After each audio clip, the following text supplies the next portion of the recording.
Hi, and welcome to episode 70 of Tennis Talk with Brian Danielson. Hey, this week what I'm going to be doing is talking a little bit about some of the tournaments that we're leading up into. They had like 5 of them or so over on the red European clay. We're going on the week before the French Open started. And one of those actually was Madison Keys actually won another tennis tournament on clay. A couple years ago, she had won and beat Caroline Wozniacki in the final at Charleston, South Carolina. That rich tournament there in Charleston, and she won that one. Now she's won another one on red clay. That one was on green clay, but she ended up beating Danielle Collins 6-1, 6-2. But she has such a power game, but Danielle just didn't seem to get on track. And Danielle's been one of the hottest players on the tour going on for the last couple of months. So give credit to Madison Keys for winning that tournament on red clay, getting ready for the French Open too. And then also the French Open has started this week.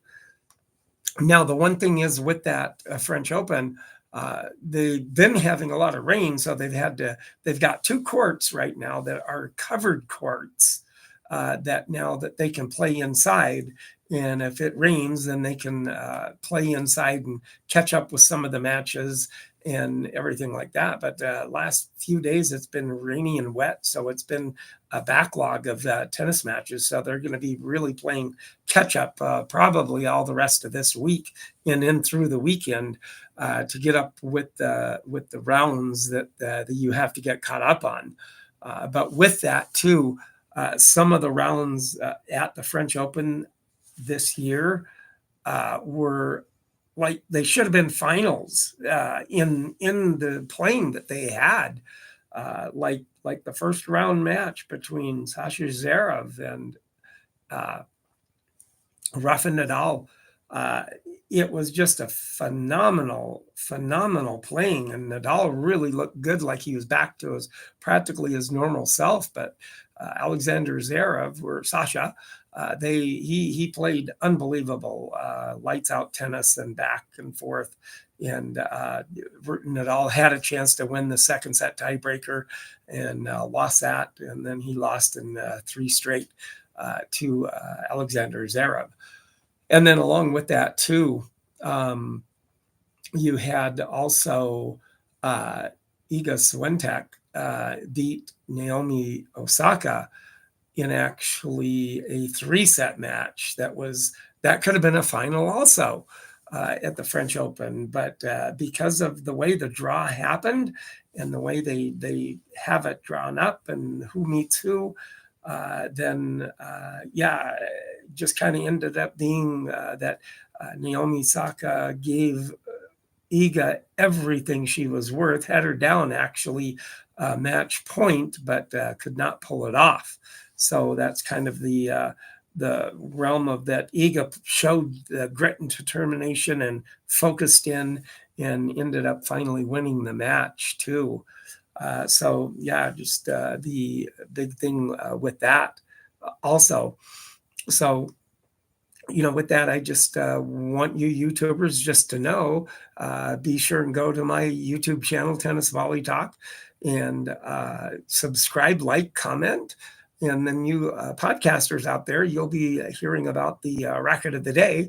And then if you do want to take a look at that racket, go to my YouTube podcast at Tennis Volley Talk, and then take a look at it and see what I'm talking about for the racket of the day for you.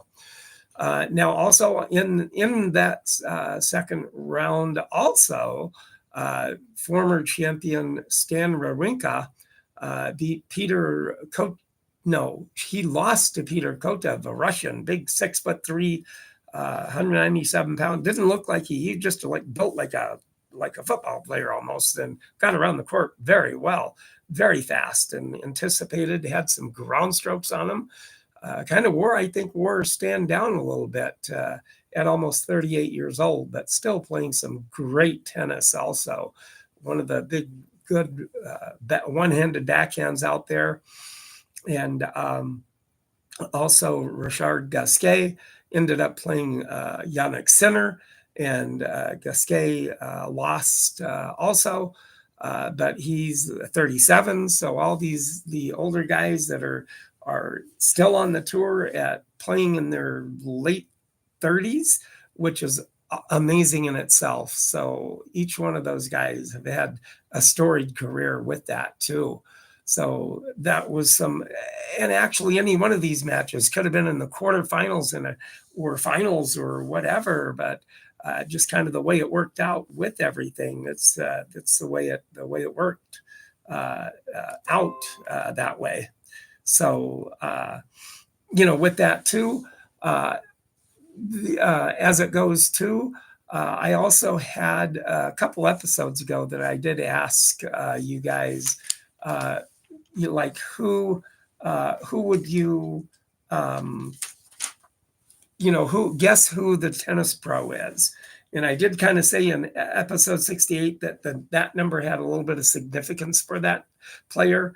But this episode number 70 for me here has a greater significance for that because of the fact that but nobody got in the comment for you YouTubers to leave a comment to see who it might have been. I would have given a shout out to whoever guessed it right,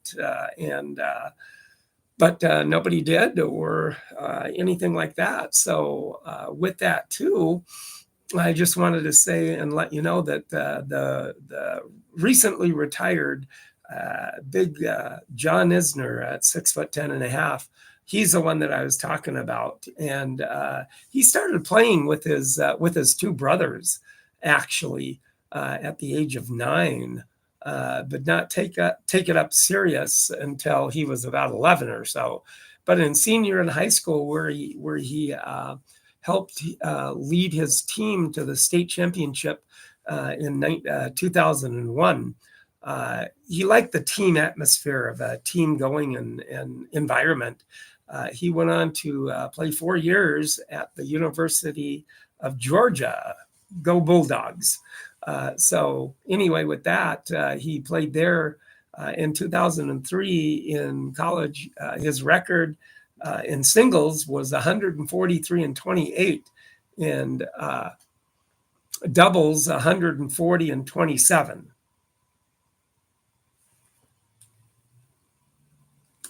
So with that in mind, he had a career record of actually 489 and 317 for a 60.78 percentage at the ATP Tour. And also Grand Slam main draw matches and in Davis Cup career high. But the career titles, he has 163 high, making July 8th, 16, 2018. He was ranked 8 in the world with that. So he did go in the 4th round. He had in the Australian Open, he had made it to the 4th round, 2010 and 2016. In the French Open, he actually did the 4th round in 2014 and 2016 and 18. And then in the Wimbledon, he did semifinals in 2018. And there you figured that John, with his big serve, he'd be more, per se, better on grass because it's a fast surface and he has a big serve. But he didn't get any further than maybe with Wimbledon, the single semifinals, in the U.S. Open and quarterfinals at 2011 and 2018. And then tour finals, the runner 2018 in the round robin Olympics, he got to the quarterfinals in 2012. But in doubles, he's a career doubles guy too. record 157-14 for 57% in doubles all the way around through his pro career. In the ATP Tour and Grand Slam main draw matches and in Davis Cup, Grand Slam doubles, doubles results with the Australian. He was the quarterfinals in 2009, third round in 2008. Wimbledon in the first round, he lost 2023 in doubles. And then 2009 in the US Open, he lost in the doubles too. But however, with that, he had, like I said, he liked the team competitions. So, with that too, I want, be sure with you YouTubers, if you do like what I'm doing with the podcast here, be sure and subscribe and like and comment. And then you also the podcasters out there, if you do want to take a look at what the racket of the day will be coming up, be sure and take a look at the YouTube channel, Tennis Volley Talk. But anyway, he did like the team competitions, though, that John did. And he, with that, he was in Davis Cup at the semifinals, 2012 and 18. He was on that team. And then the Hopman Cup, 2011, and he was a winner at that one. And then he also holds a couple of records. One is the tie breaks, and he was the master at tie break. He has 500 tie breaks that he's played in his career. So number one in tie breaks. And then so actually their top four with tie break under their belt, the most was John Isner with 500 tie and 319 in the tie breaks. And then Roger Federer comes in second with 466 and 247. And then Karlovic at 398 and then 403. And then Pete Sampras was at 328 and 194. And also with that, the reason why the number 70 is synonymous for John Isner at this time is because he holds the longest match played in 11 hours and 5 minutes over Nicholas Mahut at the 2010 Wimbledon over the course of a 3-day event of this match starting. And let's see, it started on court 18 on June 22nd, 2010. The two played 4 sets that day, but was halted because of darkness. And then they came back on June 23rd to continue the 5th set. But it got called to darkness again on the 23rd. And then they then came back on the 24th to complete the match.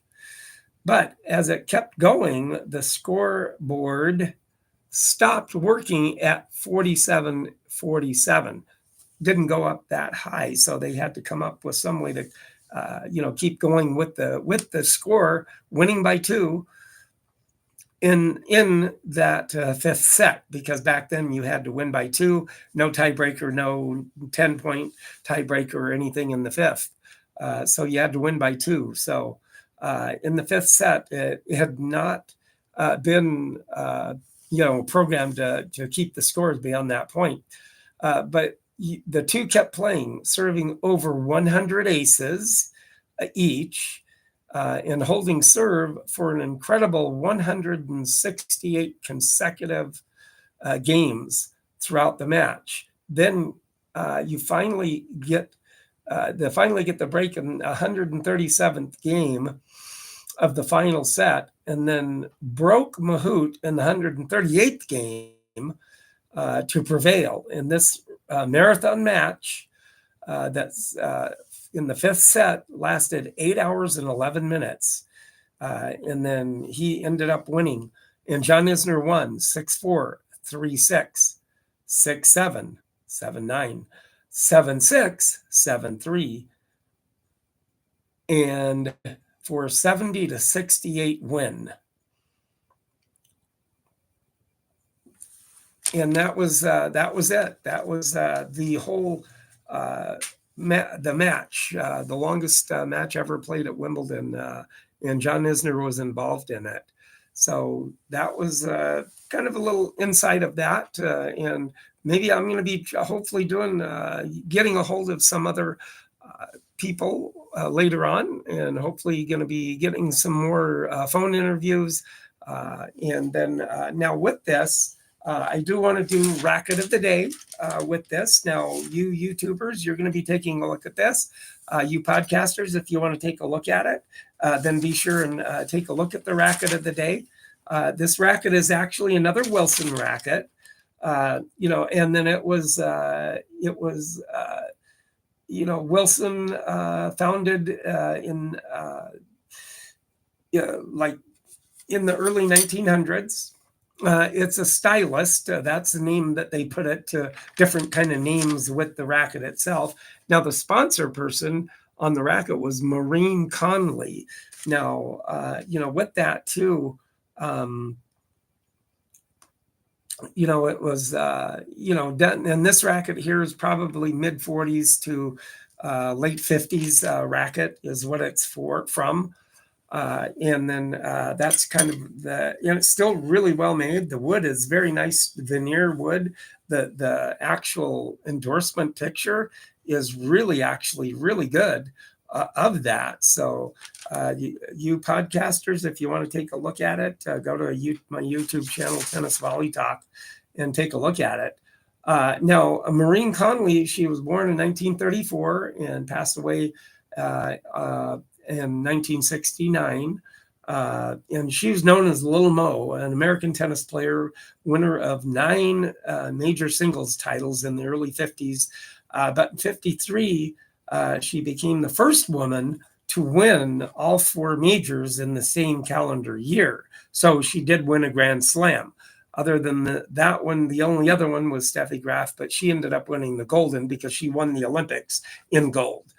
So that was the only other woman to do that with that. But her career kind of came to a end prematurely with a horse riding accident that damaged her leg, and then she passed away of cancer in 1969. So, but all the credit to her for being such a good player that she was all through the years and she endorsed the Wilson racket. Of course, Wilson did endorse a lot of the rackets back then too. So with that, that was the Racket of the Day. So be sure and go take a look at it for you podcasters out there. And so I do want to thank you very much for joining me today and getting nice out there for everybody, I hope. Getting out there and hitting the ball and playing a lot of tennis for the summertime. So thank you again for letting me come into your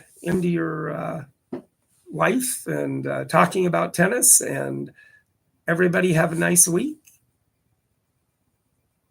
And talk to you next week.